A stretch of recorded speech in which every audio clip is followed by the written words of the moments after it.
L'endroit le plus dangereux, c'est le salariat. Il n'y a pas plus que longtemps, j'ai assisté au licenciement de quelques personnes. Pas que j'ai assisté en présentiel, j'ai appris cela, j'ai vérifié et c'était vrai. Ça m'a tellement traumatisé. Je me suis posé la question, si ces salariés dépendaient uniquement de ces salaires ou bien de ces boulots, qu'est-ce qui va devenir leur famille? Qu'est-ce qu'eux-mêmes vont devenir? Ce qui m'a poussé à réfléchir très longtemps afin de pouvoir trouver deux business que tout salarié devrait faire sans difficulté déjà au niveau de son bureau et pouvoir lancer ces deux types de business sans difficulté. Pourquoi j'ai dit que le salariat est un endroit très dangereux? C'est tout comme une grande société qui n'a pas de groupe électrogène. Or, ils sont dans les domaines de la technologie. Lorsqu'il y aura coupure d'électricité, leurs business vont arrêter. Les données qui sont en train d'enregistrer, si c'est que cela n'est pas encore enregistré, ils ont tout perdu. C'est tout comme aussi une grande maison ou bien un grand hôtel qui dépend seulement de la régie des eaux de ces pays, mais ils n'ont pas prévu une alternative au cas où il y aura coupure d'eau. Si c'est que tu es un salarié, ce qui voudrait dire clairement que tu dépends d'un seul robinet et le jour que ce robinet sera fermé, ce serait tellement très compliqué, très difficile. Qu'est-ce qu'il t'est arrivé déjà de penser si un jour je perdais mon boulot, si un jour on me renvoyait de mon service, comment je vais vivre? Comment est-ce que ma famille va vivre dignement? Si c'est que tu t'es posé cette question, alors cette vidéo va venir pour résoudre ces problèmes. Mais si c'est que tu ne t'es pas posé cette question, il faudrait que tu te poses cette question dès maintenant. Je vois beaucoup de personnes, beaucoup de salariés faire la même erreur lorsqu'ils commencent de travailler, c'est d'aller prendre des grandes maisons, d'aller prendre des villas afin de pouvoir impressionner les gens. La seule chose que tu devrais faire pour impressionner les gens lorsque tu es un salarié, c'est de lancer un business en parallèle. Au cas où tu vas chuter, tu pouvais chuter sur ce business. Avant de te détailler les deux business qu'un salarié pouvait lancer depuis son bureau, permets-moi de me présenter vis-à-vis de toi si tu viens de me prendre en marche pour la première fois au travers de cette vidéo.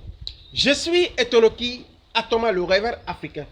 Sur cette chaîne, nous parlons du rêve qui est la vision, nous parlons également d'argent.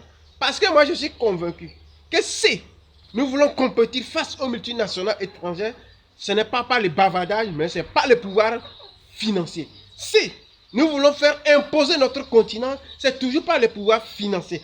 Nous devrons arrêter de crier au scandale par rapport à la situation de notre continent. Nous devrons lancer des business, nous devrons entreprendre.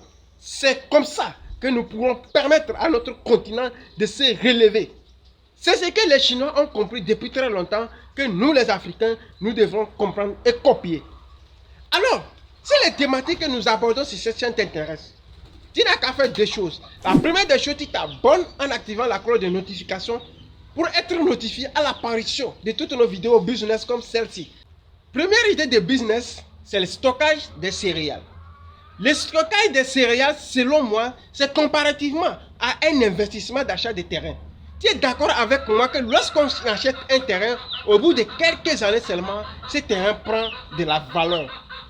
Lorsque tu fais du stockage des céréales, au bout de 6 mois déjà, le prix a quasiment doublé. C'est-à-dire le prix d'achat d'un sac a quasiment doublé. Est-ce que ce n'est pas un bon business? Quel type de business que tu peux investir et rentabiliser 100% voire 200% si ce n'est pas le stockage des céréales? Tu vas me poser la question de savoir où est-ce que tu peux trouver ces céréales. C'est très simple. Je suis certain que tu connais un village.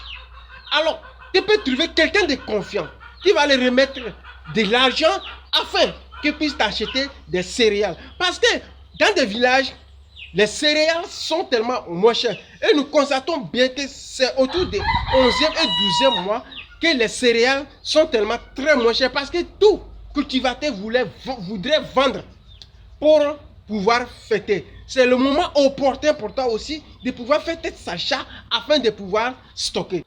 Lorsque tu décides de faire confiance à quelqu'un, ne lui remets pas également la somme conséquente.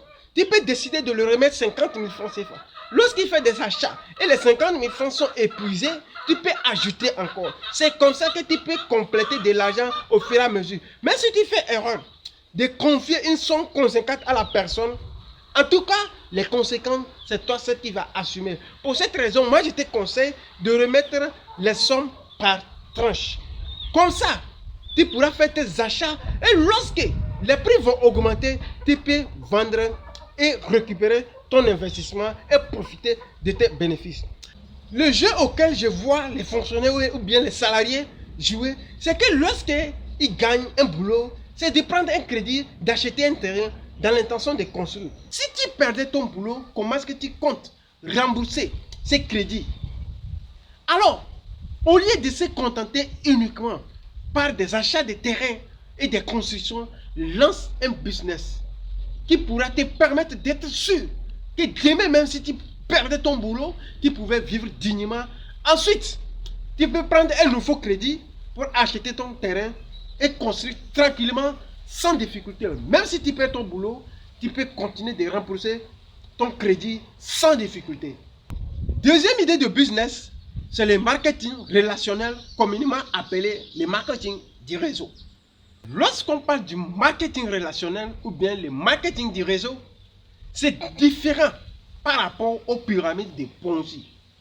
Les pyramides de Ponzi, ce sont des personnes qui viendront vers vous pour vous dire, lorsque tu mets 100 000 francs, tu auras 200 000 francs ou bien 300 000 francs. Ce sont ces personnes qui vont vous parler de 100%, 200%, 300% de bonus et tout le reste. Ce sont des pyramides de Ponzi et ça n'a rien à faire avec le marketing des réseaux. Lorsqu'on parle du marketing des réseaux, ce sont des personnes qui ont quelque chose à vendre. Ce qui est différent aux pyramides de Ponzi qui vont vous dire de mettre votre argent, de vous asseoir et de croiser les bras afin de pouvoir bénéficier des rentabilités. Ce qui est archi faux et ce qui fait qu'aujourd'hui, ils continuent d'arnaquer beaucoup de personnes ignorantes et innocentes. Alors le marketing des réseaux, ce sont des personnes qui ont quelque chose à vendre. C'est pourquoi il est tellement très important, selon moi, qu'un fonctionnaire ou bien un salarié puisse faire ce business. Peut-être que tu te poses la question, comment est-ce que ce business ou bien ce marketing des réseaux fonctionne? C'est très simple. C'est le fait de recommander un produit à quelqu'un et toi, tu reçois les commissions. C'est tout. Il n'y a rien de compliqué dans ça. Et souvent, les marketing des réseaux disposent souvent de 3 catégories, dont la santé, les compléments alimentaires et la cosmétique. Ce business, c'est très simple. Et surtout que si tu es fonctionnaire, regarde le nombre de personnes, le nombre de contacts que tu as dans ton téléphone. Les personnes avec qui tu travailles dans la même boîte, tu peux les recommander facilement ces produits. Surtout que tu as une crédibilité, c'est fini. Ce business, tu peux le faire, peu importe où tu te trouves.